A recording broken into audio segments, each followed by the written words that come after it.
Um, Rebecca, you go. Good morning. I'd like to call the facility committee meeting to order, noting that all the board members are here as well as Steve Summers and Dr. Brown and some of our partners are here. I would like to begin by calling or asking for approval of the agenda. So moved. Second. All in favor, say aye. Aye. Aye. And I've received no public comment. So we are first going to talk about the Heritage Elementary School, which has students today. Exciting. Very exciting. Rebecca, if you wouldn't mind opening up the contingent. Want to slide down towards the bottom.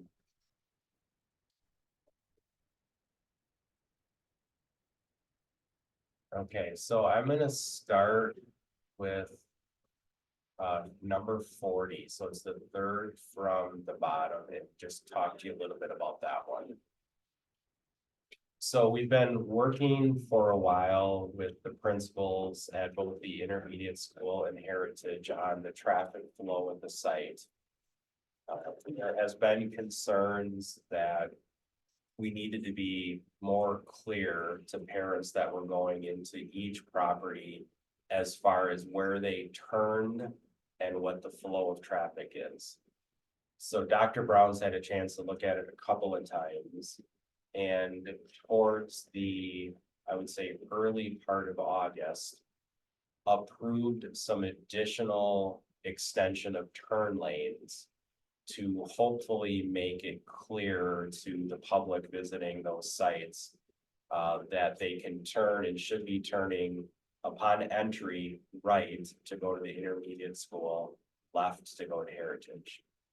So the cost that you see there was due to the expansion of the turn lane to the intermediate school and also the expansion of the exit lane.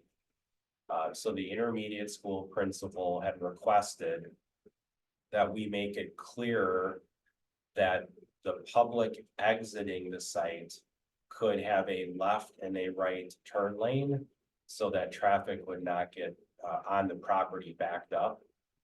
So Dr. Brown approved that towards the, I would say maybe middle of August.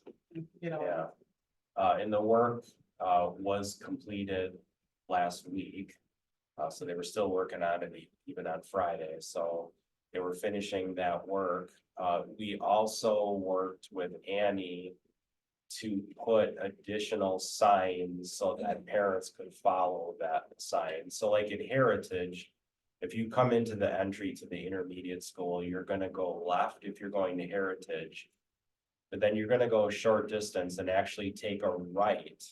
If you remember, the approval from the village looped the parents down to the edge of the property and then back up where they could drop off near the front entrance, which is just counterintuitive, right? If you're visiting something, typically you're gonna go the quickest way to drop your student off. But really, you're supposed to go to the right and then loop around, and then you end up right by the front door. So we put some additional signage there to help direct folks, but basically the principals of each building requested that we try to improve the flow in and out of the property. Dr. Brown had a chance to see it in person and work with Vogel. We think it looks really good now that it's done, and it should improve. It should improve visually with people knowing where they're going. But the one thing is we do have to live in it a little bit and see what it looks like. There may be additional, safety enhancements that the principals managing the site may ask us to consider. And so we're just going to keep our eye on it. We do have 4 crossing guards out there, so we thankfully are able to find enough people. The village did complete the path, which was excellent. The crosswalk was completed, so everything was finished. Woodland was open, so everything came together at the very end, which was amazing. We'll also have our own staff hour this morning, or for this week in the morning, just helping direct cars appropriately. So That'll also help as well. Yep, so that's that change, which I know you haven't seen before. And then a couple of additional ones. Steve, is that the total cost? That was the total cost, yep. And then the other ones, there was a request from the principal to put additional fencing on the southeast corner of the property. Just to, again, just an additional safety feature, thought that some additional fencing would be helpful. And then we did have a request from the principal for additional playground striping, just all the Foursquare and all those, I guess, weren't included in the original plan, so we wanted to get some additional striping, but we are definitely nearing the end of any of the potential changes. You can see the bottom line with the unspent funds between the two columns where we're at with the property. We're in a really good financial position. At some point, we're going to want to open up the discussion with the committee about what you would like to see happen with these funds, which could range from you just want them to sit there for a while until you feel good about heritage and how that everything is done out there. At some point, you may want to talk about the options that we have legally for these funds, which could include borrowing less than the 175 million. It could include lowering our tax levy in Fund 39, or it could include spending on additional maintenance projects. So really, any of those are available to the board. We'll certainly go over that again, but we're looking in a very positive situation in Fund 49. We're not asking for any decision on that today, but at some point in the near future, if board members have thoughts on this, we're certainly open to beginning that conversation in the near future about what you would like to see us consider doing with the funds that, you know, are currently allocated at Heritage. That's it for Heritage. We go back to the traffic thing again, so with those improvements, I guess it's more of a time will tell how it is. With it all coming into that one spot, just with different events that'll be scheduled throughout the year at the two schools. I imagine we're gonna have a lot of conflicts at times and how, you know, that whole crossing had to go left to get into there, and there's gonna be people exiting from intermediate. Yeah, what Ted's referring to is the one spot on that property that is the most concerning for a possible accident would be when you're in the intermediate school loop and you're driving out of the property and you are not expecting someone to be turning left, because in the past that was not a 2-lane road. It was just intermediate school parents leaving was all that was. And nobody ever had to look to see if anyone was coming.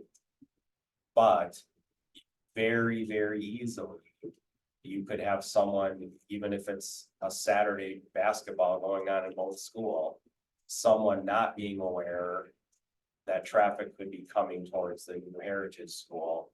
So that one location for sure is something we're keeping our eye on. We do have a crossing guard there during school hour, during school, you know, arrival and dismissal.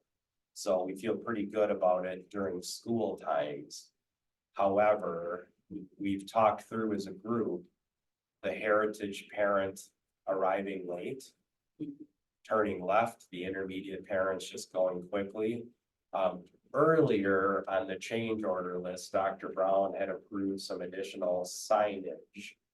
So there's some additional signage there. We actually put some additional paving on the corner.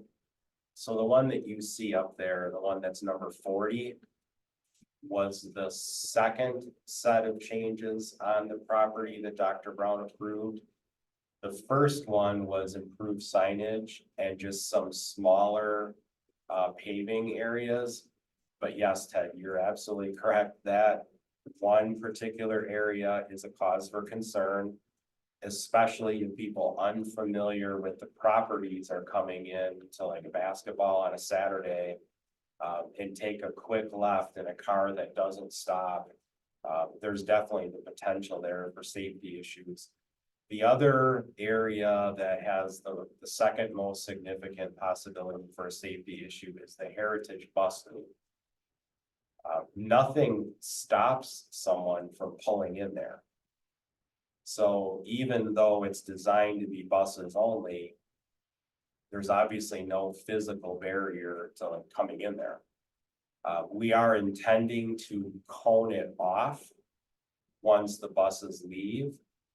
But that location, first of all, will be attractive for an intermediate school parent who wants to avoid exiting the same way everyone else is. You basically can go to the right, follow the Heritage property, and you're off to go to the right on Woodland. So that is the second area that we're keeping our eye on, as to whether or not vehicles are going to stay out of the bus loop. We did work with EUA and put together maps that were distributed to all families that have students at either of those two schools. But to your point, Ted, there's going to be a lot of people that are there that don't have kids in school, are going to be turning left or turning right. And we want to just keep our eye on the traffic flow and see if there's any additional improvements that might be made there.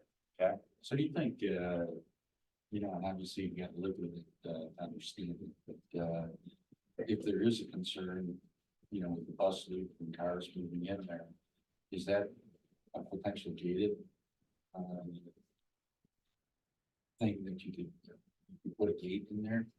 Absolutely. So in the past, we've had buses that at the high school were able to raise the gate. And so we have done that before, and we could do that again if necessary. We could physically install gates. And the buses would have the ability to basically have a remote and it would raise up. But then when it's not being raised up by a bus, it would be down, and so it'd be a physical barrier for cars. So that has come up in the construction meetings.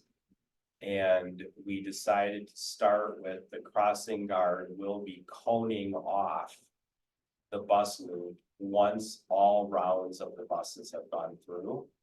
And they'll be working with the principal of the school to time that out, but that's our first attempt, is going to be coning it off. But if that's not successful, we may need to look at a gate or some other option there.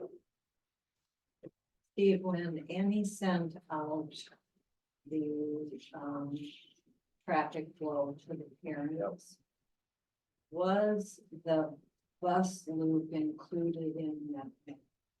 I looked at it, but I didn't think the bus loop was included, and it might be helpful for the parents to know where the bus only part is, so that they understand what they can include. Okay, write that down. All right, so that's it for Heritage. Okay, so on to the middle school. Is Adam gonna come up and talk to us, or, lots of things going on down there? Adam, you're almost down with that old building, one hallway left, is like on the weekend, Yeah, it's very close. yeah. So a couple of agenda items underneath the middle school. So let's start with the contingency tracker. So we're following the same approach for the Heritage School, where we have a column for the CM or construction manager contingency, and then the owner contingency, which came from value engineering changes. So you can see there are a number of items indicated in the change order category. Some of them have been reviewed in more detail with administration. Some of them are pending, and there's discussion going on with them right now. However, you certainly would have an opportunity to ask Adam about any of the ones that are pending, what those are about. We'd be happy to answer any questions you might have. We do go over all of these in our owner construction meeting and go through the discussion. These are always checked with all of the members of our team, the Vogel team, the EUA team in the district, all agree on these type of changes before they move forward. We do follow the dollar limits that were affirmed at the last board meeting. But if you had any questions about any of these ones that are pending, certainly welcome to ask Adam any questions about them. I guess when you look at the pending, you know, are those designed prior to, why are you changing? You know, you would think that you give a set of plans, and this is the way to go, and you already thought through some of the stuff. And you get, you know, close to $100,000 for That's a good question. I mean, some of the things, once we get the contractors bought out and on board, they have more specific questions on the design. That's kind of what brought up some of these. A lot of the CVs or construction bulletins, EUA releases are actually several RFIs that we've asked to clarify. Each of those items kind of has their own story, but, you know, for example, in the tech ed room, there's a large dust collector. And our fire protection contractor, once he was on board, asked the engineer, hey, based on the duct size and the combustible material, they felt the code, a fire protection system was required in the dust collector. Once we submitted that question, the engineer reviewed it and actually agreed. You know, so there, that's one example of just some design clarification that happens, I think, once we get all the contractors up. How about the sliding glass door, so to spring the match? Explain that. So that one is, and several of these kind of fall in that same category where we get the final specs, again, we get the contractors on board, we realize some things don't match the elementary school. So that's specific to these large sliding doors that separate some of the classrooms that could make them large classrooms, we split them in half. Originally, the same as Heritage, it just showed a film going on the glass, but they went through a process of this etched silk screen. That was But it needs clarified. to match because, I mean, they're two different buildings, they don't have to be the same, this is something that. Functionally works just fine, but oh, it's done really neat over there, so they wanna see how neat that is there, and just. It's a good question. I think the initial intent that we brought up was, hey, this doesn't match. I think the reason they went that direction was because of the quality and the type of transparency it provides, but I'd actually get a little more clarification from the UA on. I think that's a necessary change, or not.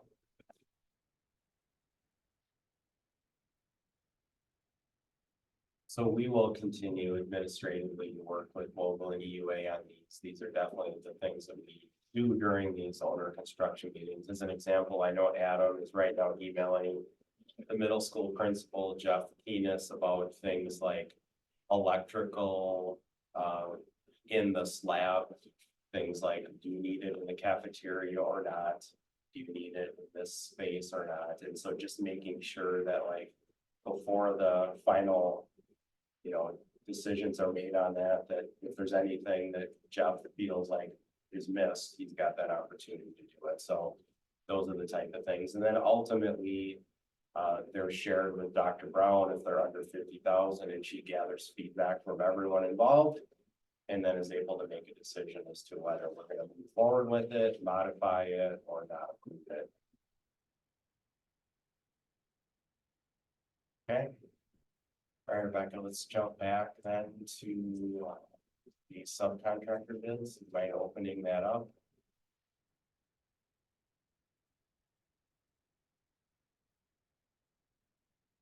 All right, so Adam, do you want to talk about the ones that last month you had the slashes and where you're at with those? Because the rest of them haven't changed. Yeah, that's right. This is pretty much the same subcontractor award list we looked at last month, except doors, frames, and hardware line. We did get final numbers and scoping, and I can proceed with block iron for that line. Painting was the other one last month. We still haven't finalized. We're still in that same boat. We really want to make sure we get the right contractor on board, especially because this includes that final wall covering. And a couple of those contractors we haven't had experience with in the past as much as we'd like to know that they could perform that. So we're still kind of working through that scoping process. So as a committee, are you comfortable approving all of them except the painting, or are you comfortable approving the painting with Dr. Brown signing off on the eventual choice, or how would you like to proceed? I would, make a motion to approve. All of them. Second. All in favor, say aye. Aye. I guess this is more philosophical, we get the three evidence. We could have bid everything at the beginning. Yeah. Next time I make the contract. Yeah. I think, Jack, it would have been really tough for some to bid on a middle school project that wasn't started for 2 years. To project any type of escalation of materials or even labor at that point, because for this project it was for 2 years, so they've been projecting out 40 years.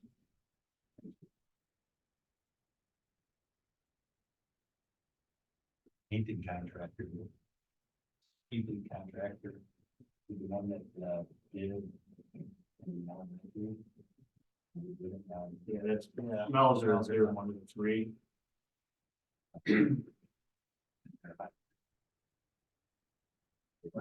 No, we're still trying to figure out between all three of them, the scope as I mentioned, because the law covers part of it. So we're still vetting, asking questions to make sure that we're completely apples to apples. All right, we finished with with middle school. The last item under the middle school is the Inflation Reduction Act.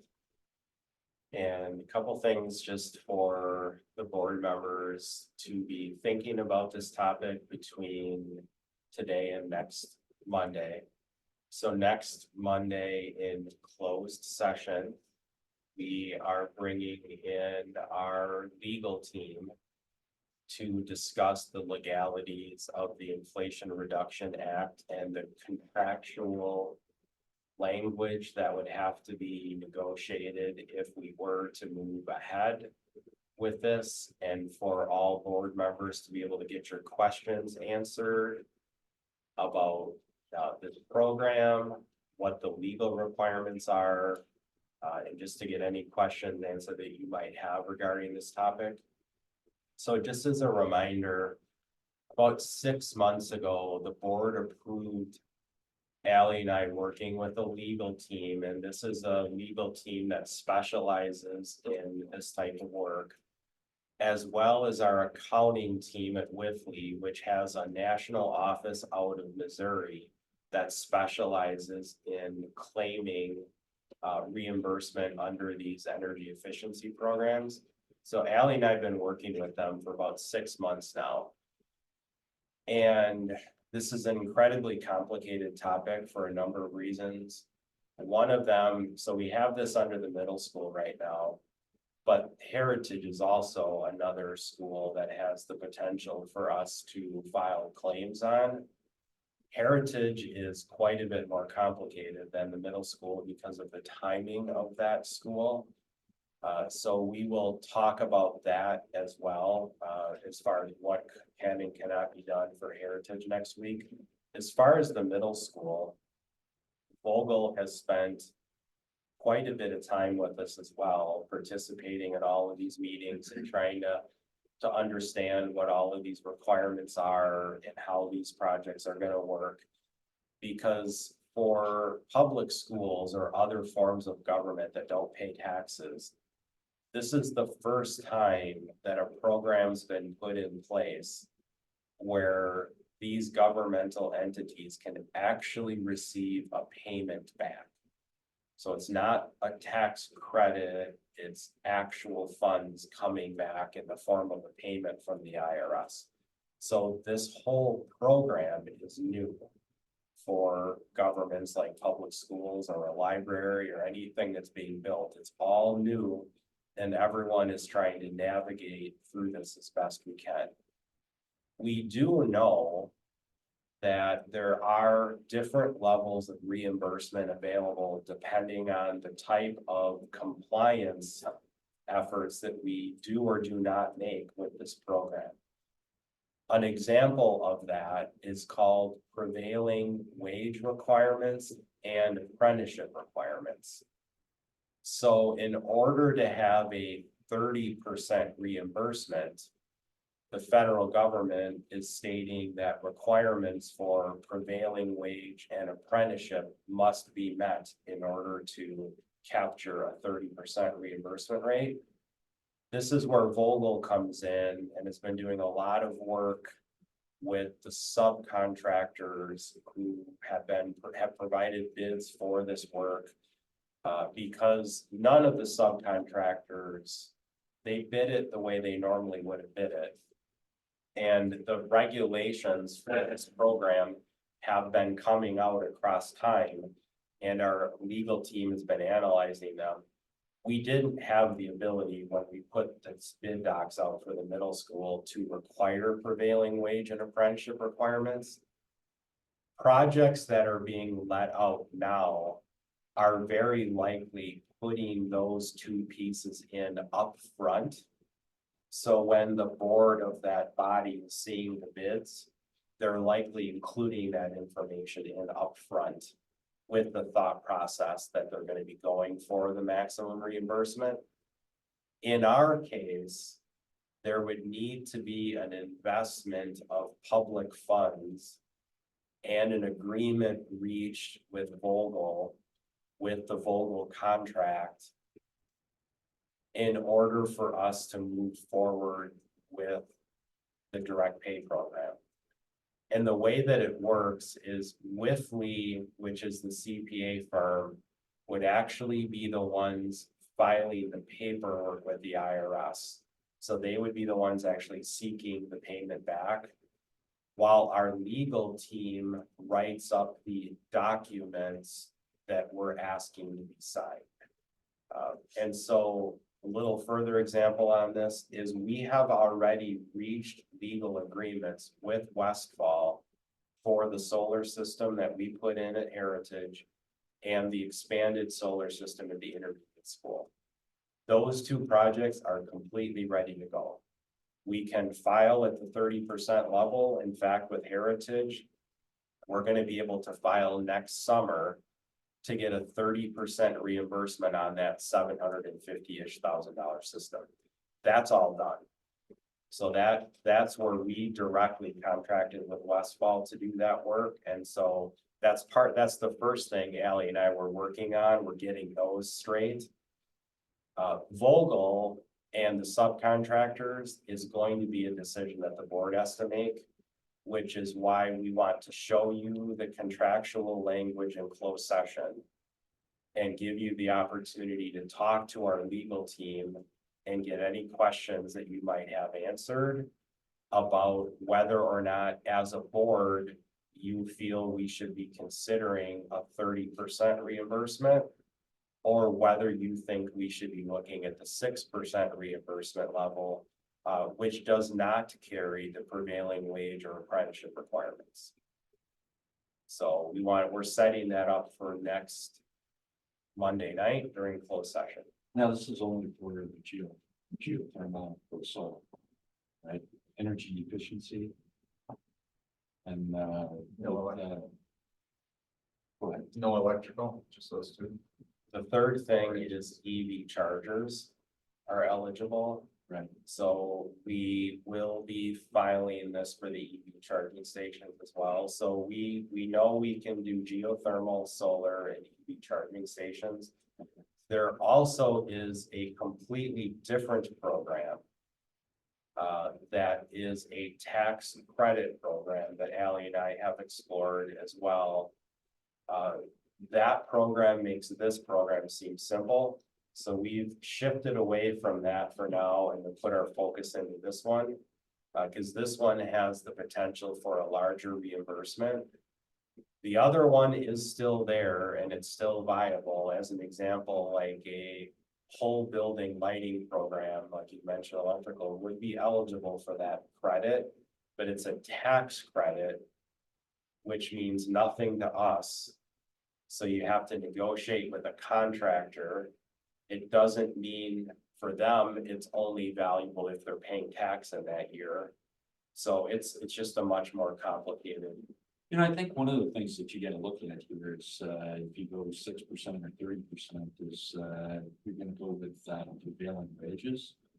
You know, it would be interesting to understand, you know, if you didn't go with prevailing wages, what would it cost versus, you know, filing under this program? Because, you know, if you're gonna increase your labor by 20%, does it make sense for you to do that? Yeah.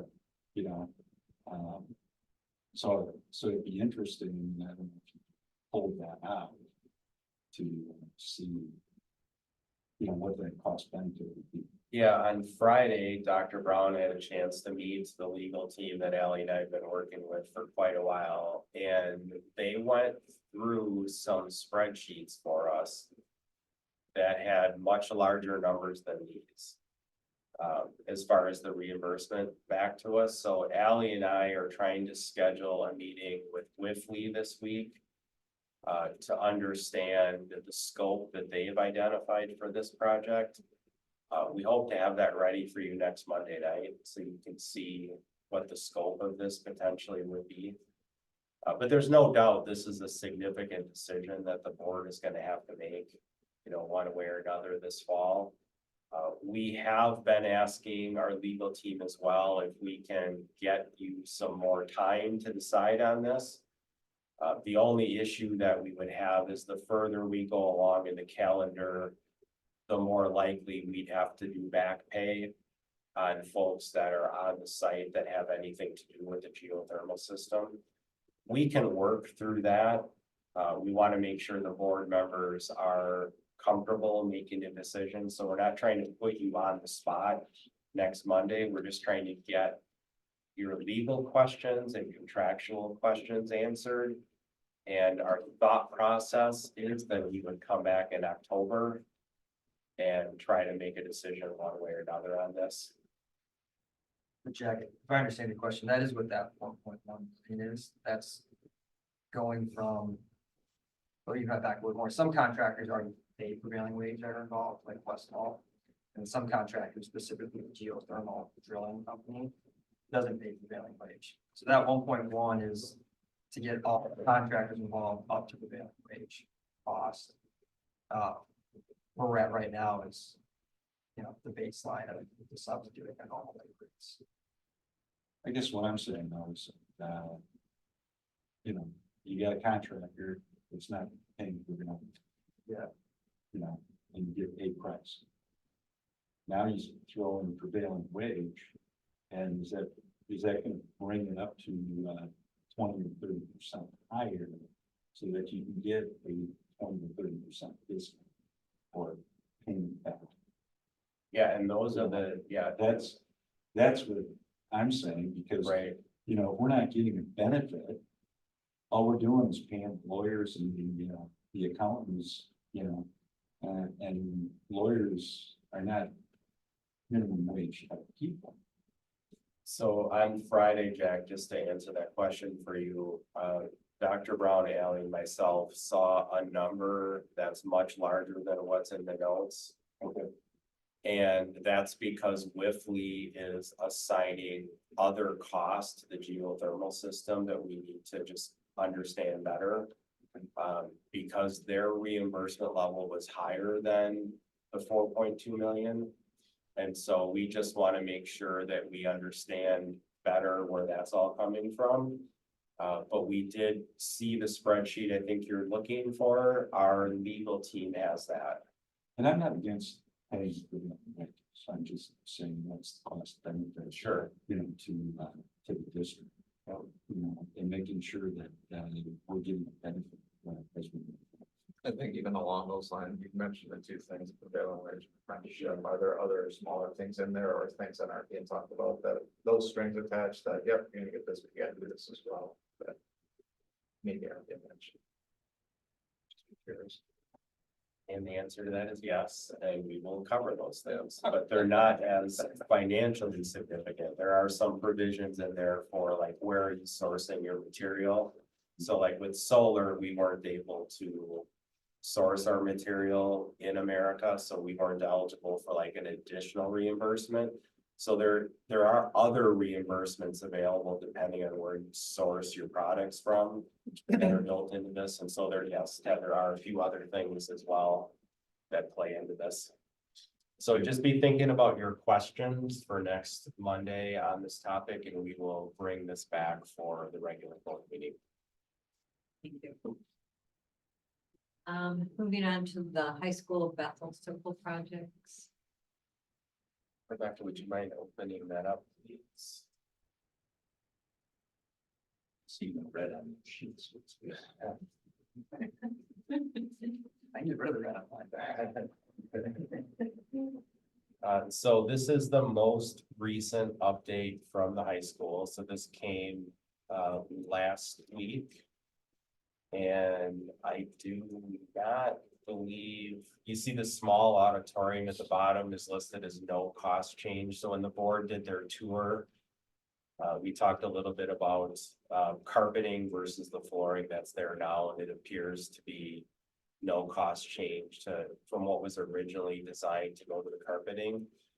And then you see a few additional, I think we had the stage lighting dollar amount the last time you saw this. So I think it's just the small auditorium that's identified as no cost change. Other than that, really nothing else has come up since you've seen this the last time. Unless I'm missing something, Jay. Just going through that walkthrough, I think buildings look good, the upgrades look good. Really did a nice job doing that path done. It was monumental. All right, Rebecca, you can jump out of this one. There is one quick update on the high school. Adriana is the mother of a young boy about a week, last Tuesday. So she wanted to get the asphalt down before she had her baby. But I said, you just have your baby. We'll get the asphalt taken care of. The next agenda item is consideration of capital projects. So there's two attachments we've been providing. One of them Jay is keeping for us, and we added the column that you had requested last meeting, Joan. Yeah, You want to open the first attachment, Rebecca?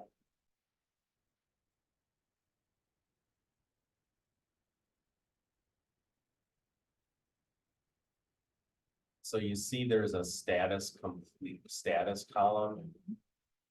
I believe, Scott, you filled most of that out, right? So that's just the column that will continue to add in there if something's in process or if it's been completed, so you can have a sense of where each of these are at. If you want to just focus on the top for a minute, Rebecca, so there's 105, is it 105, Rebecca? That currently is not allocated towards any projects. I'm going to talk in a little bit about a couple of the numbers that are in there. One of them, you see the funds allocated from interest is listed at $5 million. We just had an agenda item with the budget committee in the previous meeting to share that that number was now up to 6.4 million in interest earnings, and that's on just the two borrowings that we've already completed. There's still two more to go. Way back at the beginning of the Heritage Project, we removed $1.1 million from the project and moved it towards maintenance projects. And what I mentioned, the Heritage contingency or change order log before, this would be one option, would be to eventually put some of those funds towards district-wide maintenance. But at this point, with the projects that have been approved and with what we've added into the top part of this, which is the funding part, we're down to about $105,000 that has not been committed to district-wide maintenance projects. Rebecca, will you open up the second attachment, please?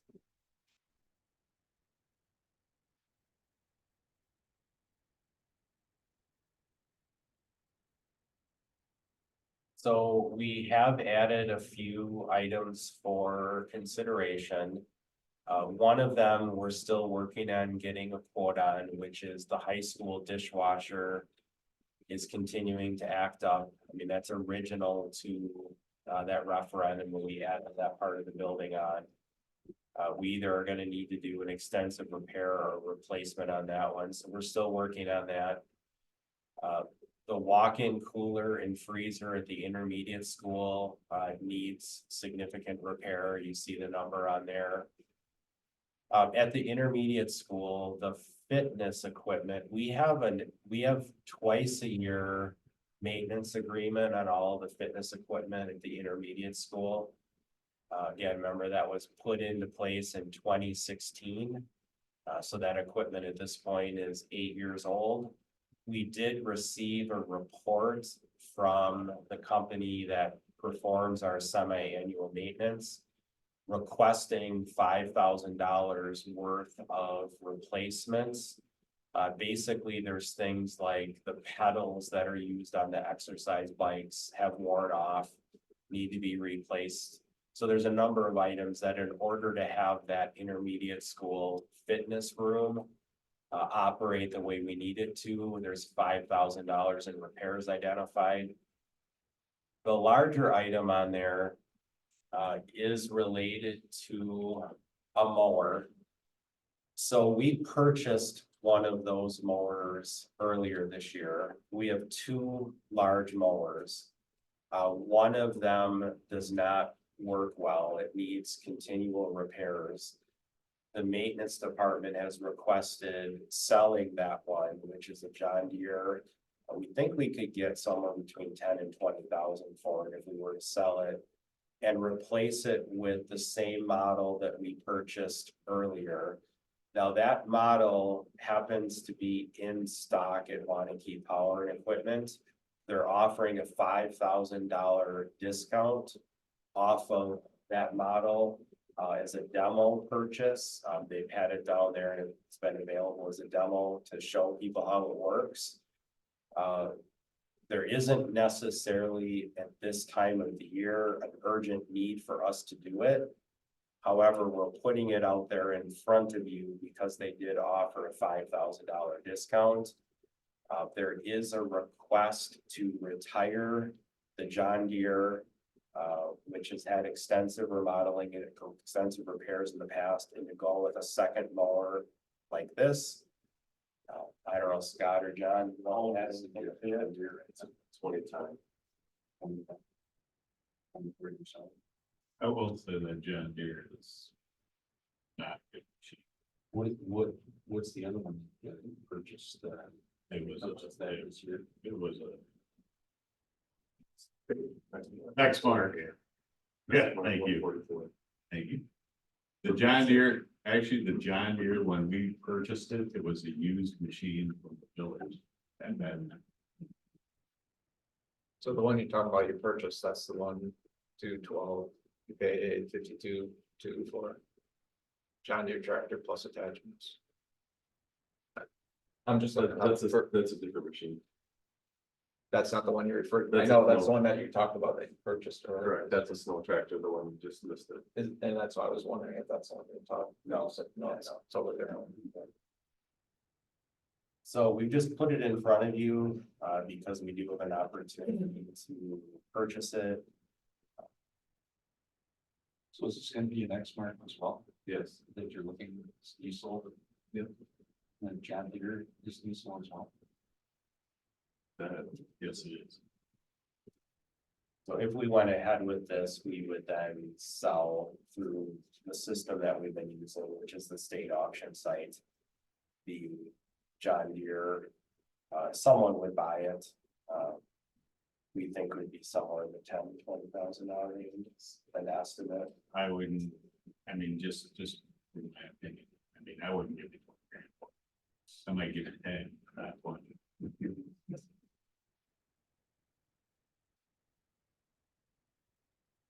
So it has to be frustrating when you have that work to be done and you don't have a machine. It is for them guys, you know, and the big mowers, you know, we got a lot of big open fields, when you're going only this wide, it takes a lot. So does that give us two then? Of the 144? Yep. You need a motion on this or, On the whole list, I right? would ask for a motion with whatever you're comfortable with to bring it forward to next Monday night's board meeting. well, that dishwasher's been a headache for 2 or 3 years. So it's probably something that's the place. It's always done this. While the freezers probably very. Not mowing much anymore Much anymore. for the rest of the year. But what will the cost be next spring? Right.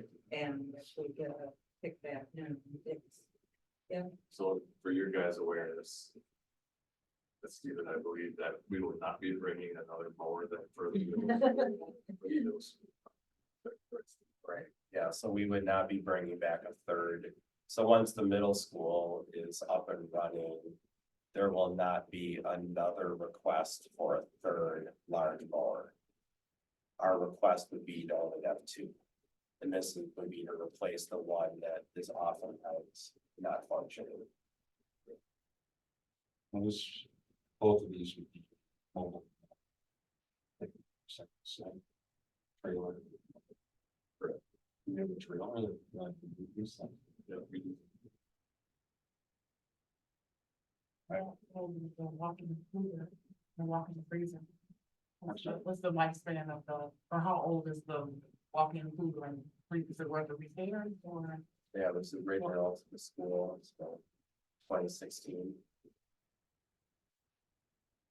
I would say replace it. Is it, this is a replacement cost? No, it's a repair. I'm asking the question, because is it worth a repair or is it worth the replacement? It's the question. That's a repair item. Or repair. We're working on the insulation and walls and where it connects to the. The definite floor.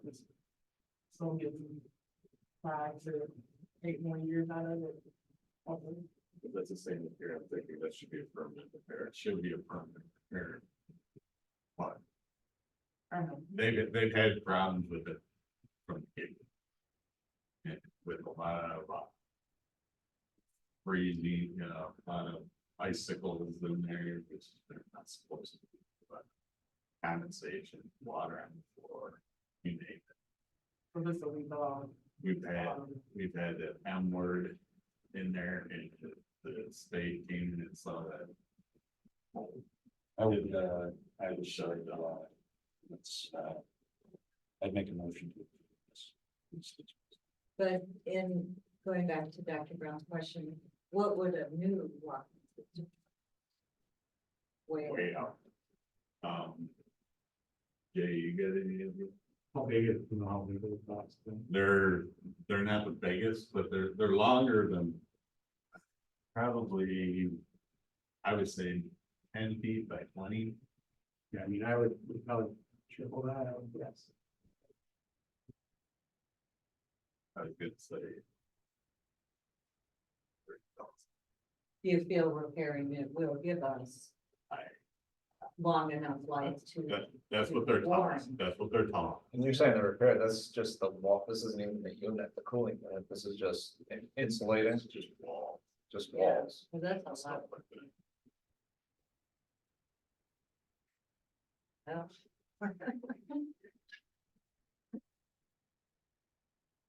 I'll trust your judgment.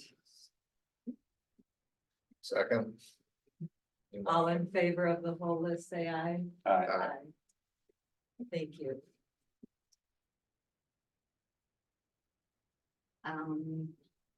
That brings us down, I think, to the last item today. allocating funds between Fund 10 and Fund 49. And so this was a repeat agenda item to what we discussed at the budget committee this morning. At the top, what you see in there is the language that was presented to the public in November of 22 for the referendum, and I'll just call your attention to towards the end of that paragraph where it says district-wide renovations, capital maintenance, site improvements, and acquisitions of furnishings, fixtures, and equipment. And I'm gonna give the Fund 50 example for just a minute, which is food service. So we just asked you to consider a food service repair at the intermediate school out of referendum funds.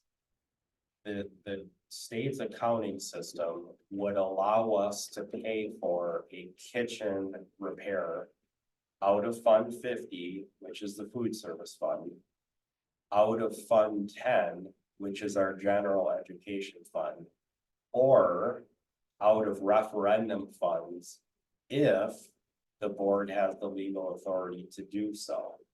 The legal authority we have with something like what we just presented to you is at the end of that question that was presented to the public.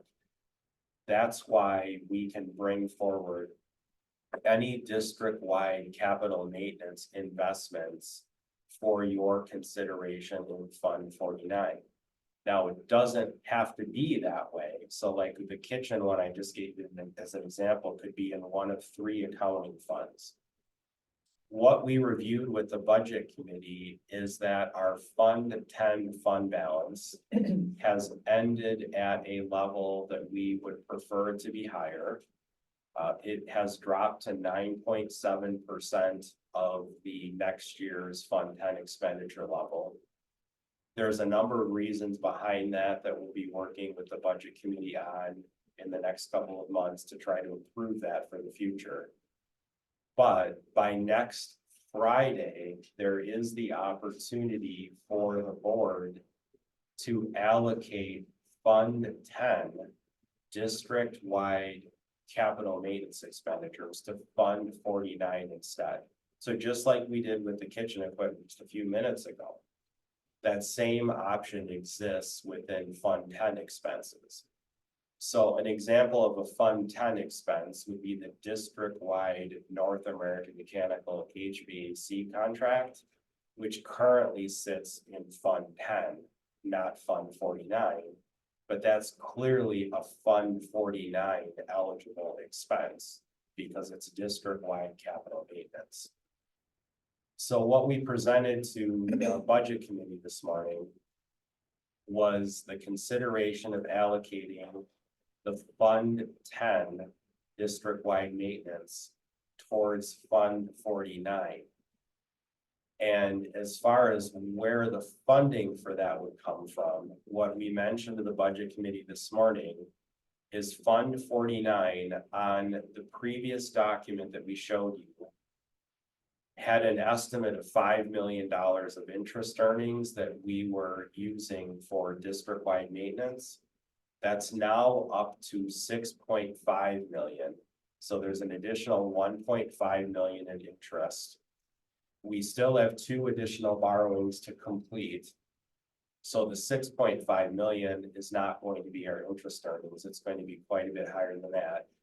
But 6.5 million is what we have confirmed in interest earnings at this point. The board could allocate 998,000 of district-wide capital maintenance projects towards that 1.5 million in additional interest earnings. If that were to be approved next Monday night, our auditors have to file the final numbers with the state next week, Friday. So then our auditors would have the ability to do that. So it's really a board level question about your thought process with a fund balance in Fund 10 versus Fund 49. And you have the legal ability to move expenditures into different funds. It's just a matter of what is your preference. The budget committee does want to discuss the topic of our fund balance policy. What we think would be an appropriate number moving forward. And what steps we would need to take to make sure we fall within that range. That's a discussion that could impact the fourth draft of the budget in October. And certainly will impact our 25-26 budget planning process.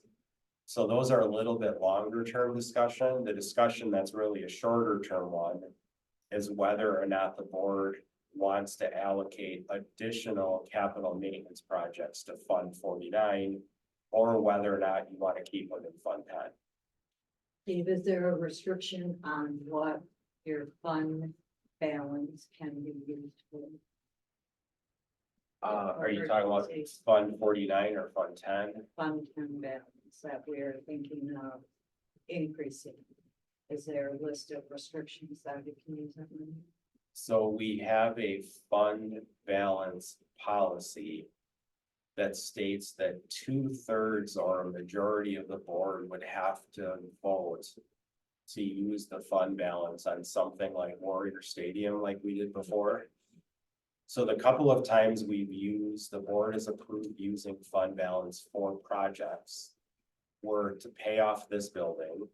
So the board voted to use Fund 10 fund balance to completely take away the loan on Bethel Circle and pay it off.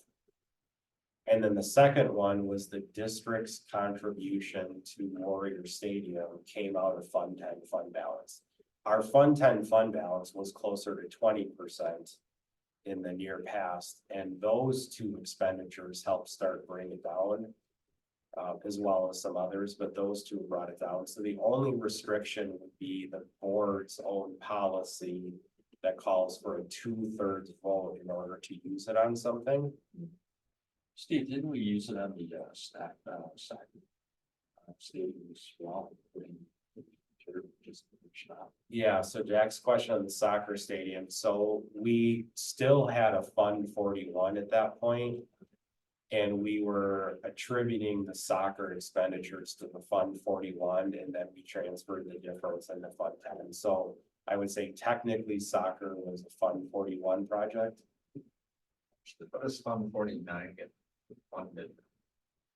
Yep, so Fund 49, the sources of funds in Fund 49 are borrowing that comes against the 175 million that the public approved for borrowing, or interest earnings on said borrowings. Those are the two main sources of revenues. We did talk in the budget committee that there are 3 legal options with what to do with Fund 49 funds. So they're not as flexible as Fund 10. Those options are the referendum question you see on the screen. The board can use every dollar of interest and every dollar of savings at Heritage in the middle school if you want towards projects included in that paragraph. That's one option. The second option is the board could decide to short borrow the last borrowing. So let's just say as an example, the board wants to not spend $2.5 million of Heritage contingency. At the end of the project, the board could direct Ally and I to not borrow the full amount to get up to 175. We could borrow 172.5 and then stop. That's one idea. And so those are 2 options. And another one is the funds can be used for the debt service levy or paying down property taxes. And really that's the same thing as not borrowing the full amount, because ultimately Fund 39 is the fund that pays back our loans. So Fund 49 has a legal connection to Fund 39 and the amount that we choose to borrow. So basically spending it on the items in the paragraph above, or short borrowing it, which in effect reduces the property tax levy in Fund 39. Like, my question on the 49. So it sounds like it got a big chunk of that from the 175, correct? You know, like why was the NAMI one being funded out of 10 instead of 49. I'm guessing I Sure. didn't have it in 49 Yeah. at that point. Right. Yeah, I mean, that's a really good question. So we have historically had district-wide capital maintenance funded out of Fund 10. And we've only brought to the facility committee what I will call new projects. We did not ever bring to the facility committee, hey, here's $750,000 of things we're already doing and already paying for. That also could go to Fund 49. So we were only presenting what I would say new additional projects on the list. But now that we've seen where the Fund 10 fund balance ended up, it caused Ally and I to say, we want to put this in front of you as a choice. If you want to do it, it's still available by next Friday. If you don't, that's fine, and we move ahead with the numbers that we have. So if you look at the NAMI, I think what you're talking about, we have a funding contract, right? So Fund 49, you're bringing in referendum dollars and the interest from those referendum dollars. So if you spent all that, that Fund 49 is zero. So you're not, I think one of the things that we did in the past is we brought in one-time expenses like replacing the dishwasher or some of the other equipment, not bringing in some of the longer-term contracts that are current. Yeah, and so permanently move some of those expenses from Fund 10 to Fund 49 would be a huge challenge. Because on the back end, when eventually the referendum funds run out, it create a big budget hole. So this is more of I would describe as a one-time opportunity to transfer some of the extra interest funds towards capital maintenance projects that were funded all along in Fund 10 to impact the Fund 10 fund balance. So it's an option. We felt like we needed to at least make you aware of that. And then it is on the agenda for next Monday night for consideration for the board. So there was no request for this committee to take action on it. It was just to make sure you were aware of that discussion. And the fact that we're bringing it back next Monday night. So I think to Steve's point, to bring that NAMI contract into 49, you got a problem. It improves your situation today. But Agreed, that's why I was wondering how I got funded, so. Okay, thank you for that information. And we'll set our future meetings. So motion to adjourn. Motion. Second. All in favor, say aye. Aye. Thank you. Thank you for your time. Thank you, Appreciate that. everybody, for attending. Adam,